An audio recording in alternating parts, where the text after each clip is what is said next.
1 ദിനവൃത്താന്തം 22 അധ്യായം. ദേവാലയ നിർമ്മാണത്തിന് ഒരുക്കം. ദാവീദ് പറഞ്ഞു, ഇതാണ് ദൈവമായ കർത്താവിൻ്റെ ആലയം, ഇസ്രായേലിൻ്റെ ദഹനബലിപീഠവും ഇതുതന്നെ. അനന്തരം ഇസ്രായേലിലെ വിദേശികളെ വിളിച്ചുകൂട്ടാൻ ദാവീദ് കൽപ്പിച്ചു.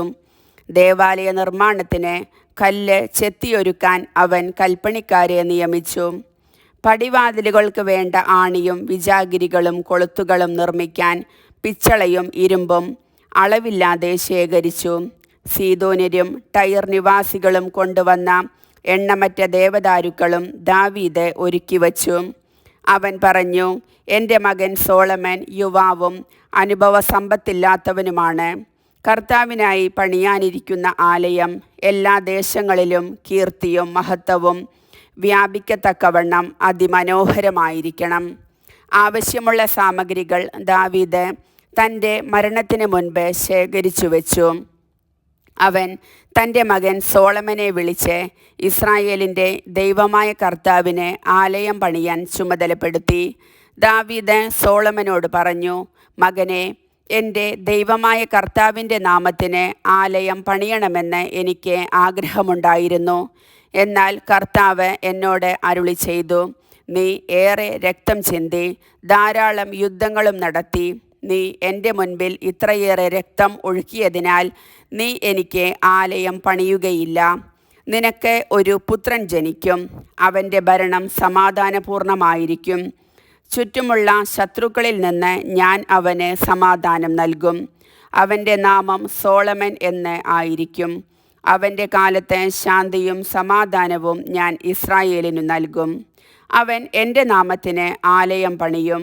അവൻ എനിക്ക് പുത്രനും ഞാൻ അവന് പിതാവുമായിരിക്കും. അവൻ്റെ രാജകീയ സിംഹാസനം ഇസ്രായേലിൽ ഞാൻ എന്നേക്കും സുസ്ഥിരമാക്കും. മകനെ, കർത്താവ് നിന്നോട് കൂടെ ഉണ്ടായിരിക്കട്ടെ.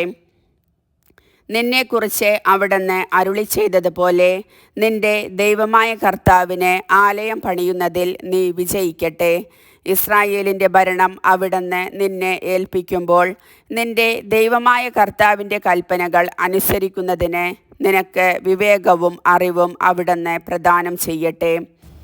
കർത്താവ് മോശ വഴി ഇസ്രായേലിന് നൽകിയ കൽപ്പനകളും നിയമങ്ങളും ശ്രദ്ധാപൂർവം പാലിച്ചാൽ നിനക്ക് ഐശ്വര്യം ഉണ്ടാകും. ശക്തനും ധീരനും ആയിരിക്കുക. ഭയപ്പെടുകയോ പരിഭ്രമിക്കുകയോ ചെയ്യരുത്. കർത്താവിൻ്റെ ആലയത്തിന് 1,00,000 താലന്ത് സ്വർണവും 10,00,000 താലന്ത് വെള്ളിയും അളവില്ലാത്ത വിധം പിച്ചളയും ഇരുമ്പും ആവശ്യത്തിനു വേണ്ട കല്ലും മരവും ഞാൻ ക്ലേശം സഹിച്ച് ശേഖരിച്ചിട്ടുണ്ട്. നീ ഇനിയും സംഭരിക്കണം. കല്ലുവെട്ടുകാരും കൽപ്പണിക്കാരും മരപ്പണിക്കാരും സകലവിധ കരകൗശല പണിക്കാരും സ്വർണം, വെള്ളി, പിച്ചള, ഇരുമ്പ് എന്നിവയുടെ പണിയിൽ നിപുണരായ ജോലിക്കാരും ആയി ധാരാളം പേർ നിനക്കുണ്ട്. ജോലി ആരംഭിക്കുക. കർത്താവ് നിന്നോട് കൂടെ ഉണ്ടായിരിക്കട്ടെ. പുത്രൻ സോളമനെ സഹായിക്കാൻ ഇസ്രായേലിലെ എല്ലാ നായകന്മാരോടും ദാവീദ് കൽപ്പിച്ചു. അവൻ പറഞ്ഞു, നിങ്ങളുടെ ദൈവമായ കർത്താവ് നിങ്ങളുടെ കൂടെയില്ലേ? നിങ്ങൾക്ക് പൂർണ്ണമായ സമാധാനം അവിടുന്ന് നൽകിയില്ലേ? അവിടുന്ന് ദേശനിവാസികളെ എൻ്റെ കയ്യിൽ ഏൽപ്പിച്ചിരിക്കുന്നു. ദേശം മുഴുവനും കർത്താവിനും അവിടുത്തെ ജനത്തിനും കീഴടങ്ങിയിരിക്കുന്നു. നിങ്ങളുടെ ദൈവമായ കർത്താവിനെ അന്വേഷിക്കാൻ ഹൃദയവും മനസ്സും ഒരുക്കുവിൻ. കർത്താവിൻ്റെ ഉടമ്പടിയുടെ പേടകവും ദൈവത്തിന് പ്രതിഷ്ഠിക്കപ്പെട്ട വിശുദ്ധോപകരണങ്ങളും സ്ഥാപിക്കാൻ കർത്താവിൻ്റെ നാമത്തിന് ആലയം നിർമ്മിക്കുവിൻ. കർത്താവിൻ്റെ വചനം.